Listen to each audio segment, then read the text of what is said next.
So next we are moving on to the point 6 called globalization. So what is this globalization? See, it is one of the important terminology one has to understand. See, globalization is nothing but opening Indian economy to the world economy, or in general sense you can understand easily, opening Indian market to the world market. So Indian market to the world market, where anybody from India can go out and sell their products in the world market, or the global market competitors or participants can come to India and they can also participate. So that is globalization. In Indian retail sector, it is attracting the interest of foreign retail giants. Globalization has supported endeavor.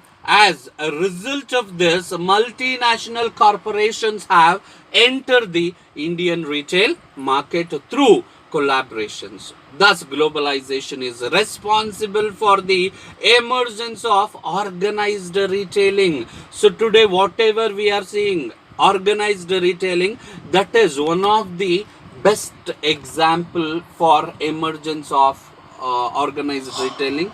That is the best thing which we can understand, that is possible only through a globalization. So according to source from IBEF, that is the Indian retail sector has received FDI, that is foreign direct investment equity inflows totaling 935.74 US dollars, that is million US dollars, 935.74 million US dollars during April 2000 to December 2016. This is one of the milestone or one of the achievement which has been done by Indian retailing sector, attracting so much investment from FDI. It is an achievement. In India, currently 51% FDI is allowed in multi-brand retail. So try to understand, multi-brand retail means where you will get all kinds of options to buy the products. So that is multi-brand retailing. So on that 51% they are allowed to invest. At the same time, if you are going with a single brand retail, so where you are going to have only one kind of retailing business, so that is multi-brand retail. So and 100% FDI is allowed for the single brand retail. So this is also one of the milestone or one of the special thing which we have got from FDI policy.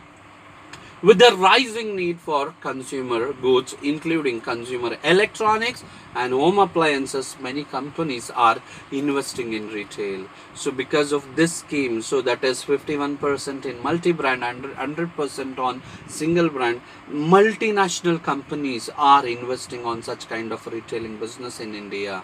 So next, if you consider point number 7, which clearly says that technological impact. So how much we are developed technologically, how much we are adaptable with the new technology. So that is also one of the important point which we have to understand. So what is this technological impact? See, as I said, today everything has been changed because of information technology. The development in the field of information technology has significantly contributed the emergence of organized retailing, especially if you take telecommunication, so which are providing internet facilities, 3G, 4G, clear. So that is also very, very important. Computers, mobile handset and other electronic accessories have changed the pace of traditional retailing. Modern retailing is possible only after the technological revolution in the world. So you have to understand, whatever today we are, so that is just because of technological changes or development. As I said, global village, how it is possible? Because we are developed in technologies. So everything is on our fingertips. How? Because everything is in your mobile, in your cell phone. Today you are able to see my lecture over a video. That is also because of technological upgradation. So that is also very, very important, and this technology have created a revolution in the world, so where everything can be done in a smartest way, so in a easiest way, where we can save many things, energy, time, money, everything is saved. So this is also one of the important thing which you have to understand and contributed for the development of organized retailing sector. So next point is media explosion. So what is this media explosion? Obviously television I'm speaking about. So television has become the mass media to convey the message. The growth of network and telecommunication has further contributed for the media explosion. So if you consider that media explosion, so that is just because of television, because they are contributed towards that. So consumers are influenced by the media than by any other means. If you ask anybody, so they'll say, I got to see this, or I have seen this over television in an advertisement, or in that, or in this celebrity have won, that celebrity has used. So we everything getting influenced with the telecommunication, that is nothing but television, whatever we call. So consumers are influenced by the media than by any other means, so that we have to accept, so by without rejecting. Modern electronic media not only introduces the new products and services, but also induces the consumers to buy more. Further, media expands the consumer market also. So here the role of media is whatever I'm speaking. Role of media is very influential, which contributing for the development of organized retailing business in our country, because people are especially today's generation. So today's people, they are all more or less influenced by television. So next is growth of consumerism. What is this growth of consumerism? Consumerism has resulted into the emergence of knowledgeable and demanding consumers. Earlier, we had a set of consumers, like if you take a generation of your father or generation of your grandparents, they were not demanded in much what kind of products they wanted.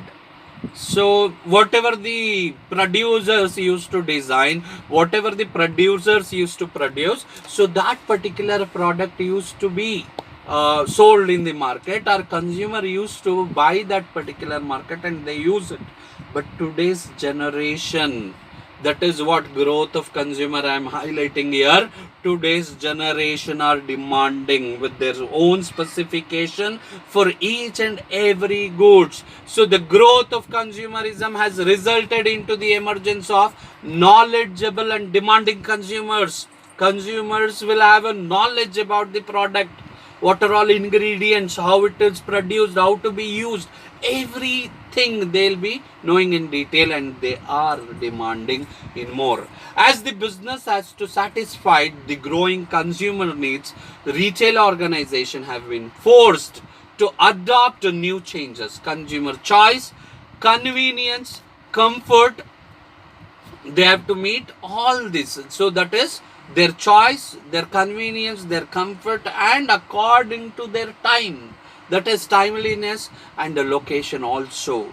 So all these aspects the organized retailers are considering, and they are developing new things. So in what way they can satisfy the organized those consumers who are having a knowledge, who are growing, who knows everything about products, who demand the products. So where the organized retailers are working on that, and today they are developing in a large size. So with the rise in income of Indian population and increased use of plastic money refers to debit card and credit card. So plastic money, wherever if you listen, so that is nothing but debit card and credit card. So consumers, that is Indian consumers especially, they are using today, that is their income has been increased, at the same time their usage of plastic money is also has been increased, and discretionary spending has become important. So they have to spend money in a discretionary way. So that is also one of the important factor, so which shows their status. According to CMI source, in the financial year 2016, food and groceries, clothing and footwear spending was recorded at 62% of the country's total spending, while spending on discretionary category was steady at 38%. As I said, Indian consumers are spending more and more money to look good. So that is what I said very, in the last point, or which 2 points before. More consumers are spending, see, 62% of their income. So that too only on, that is their food, groceries, clothing and footwear, and spending was recorded. So for their food, their appearance, for those things, they are spending that much, and 38% is discretionary. So there is nothing much to tell about that. And next point, number 10, we are moving on towards, that is a rise in mall culture. So today mall has become a common thing everywhere. So that is one of the status of that particular zone or district. So malls are very, very important, and mall culture has been developed.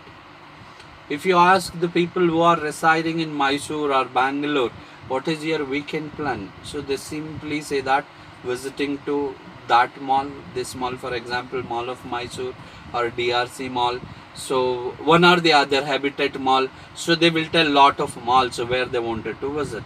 If you ask Bangalore people, yes, they have multiple malls to visit every weekend. So weekend culture also developed in Bangalore, if I'm not wrong. Correct. So let us understand what is this mall culture.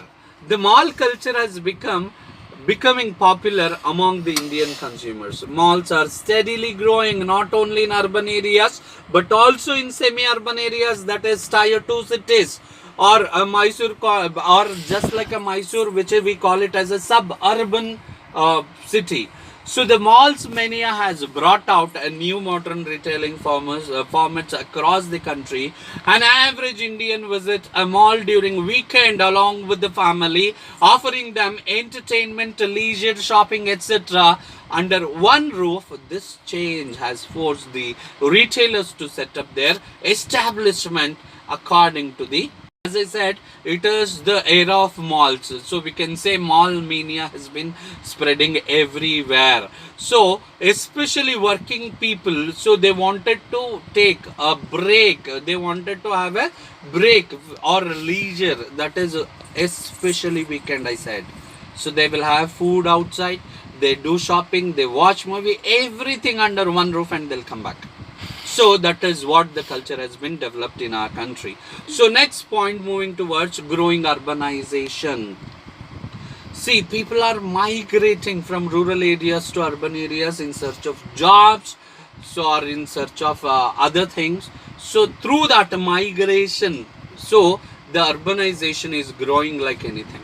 So migration to cities in search of jobs and opportunities for settlement has been rising during these days. According to forecasts, India's urban population being the second largest in the world. Try to understand, India's urban population is the second largest. How could it is possible? Because of people are migrating, they are migrating from rural areas to urban areas. So that is for the education purpose or job purpose or some other business purpose, but they wanted to settle in urban areas. Due to this, the population is increasing. In numerical terms, next only to China, this increasing urbanization has contributed for the growth of organized retailing business in the country. So this transition from rural to urban has led to an increase in the demand for goods due to higher income, because people are getting job very easily in urban areas. So as their income increases, and their spending also increases. So next point that clearly says, that is 12 point here, that is easy credit. See, today's if you are working in urban, so that is more of needed thing, so where you can get very easily consumer credit facility. So where you can buy products on EMI basis and you can pay the money on installment basis. So that is also one of the most important point which is influencing or contributing for the development of organized growth sector. Availability of consumer credit, increased use of credit cards, debit cards and other means of further fueled the growth of organized retailing. Scheduled banks and financial institutions have increased their range and amount of retail credit. Thus, easy credit has contributed for the growth of modern retailing business. So it has their debit cards, their credit cards, and apart from that, the banks which were offering consumer credit facility, so that also has contributed for the growth of such kind of customers. See, apart from that, even if you understand in a general sense, I wanted to tell, if customers wanted to swipe their credit cards, there is a cashback offer. If they buy on EMI basis, there will be zero down payment facility and very less interest facility. All kinds, that is what contributing. So if you look at, so we can call this as a financial incentives. So financial incentives, that is cashback offer or discount on selected sales linked to debit card or credit card. You might have seen that if you use Axis Bank credit card or debit card, you will get 5% discount. If you use HDFC card, you will get 10% discount. If you are using SBI card, you will get 15% discount. So such kind of offers also contributed. So that is what we can call the financial or incentives we can call. So where that also encouraged the shopping in retail stores according to the RBI sources. I'm telling, this is the data by RBI. During the financial year 2016-17, debit card transactions numbered, that is exactly 1,9,62,360. So that is 360,000 and credit card transactions numbered. So 9,75,116,000 loans of purchasing consumers durables during the financial year 2016-17 was amounted to 208 billion Indian rupees. Can you believe? 208 billion Indian rupees. So that is one of the milestone which or we can say which is encouraging Indian retailing sector for conducting the business. So 13th point, that is the last point. So regulatory policy. So the regulatory policies are being recharged and reoriented to meet the new challenges and opportunities emerging in this area. The government has liberalized FDI in India in this section up to 51% with the necessary permissions. So government is also regulating policy. So as per the requirement, as per the need, as per their policy is shaped. So as the retail sector, especially organized retail sector, the way it is growing. So we'll stop here. We'll continue in the next video. Until then, bye bye. See you soon. Take care. Stay home. Stay safe.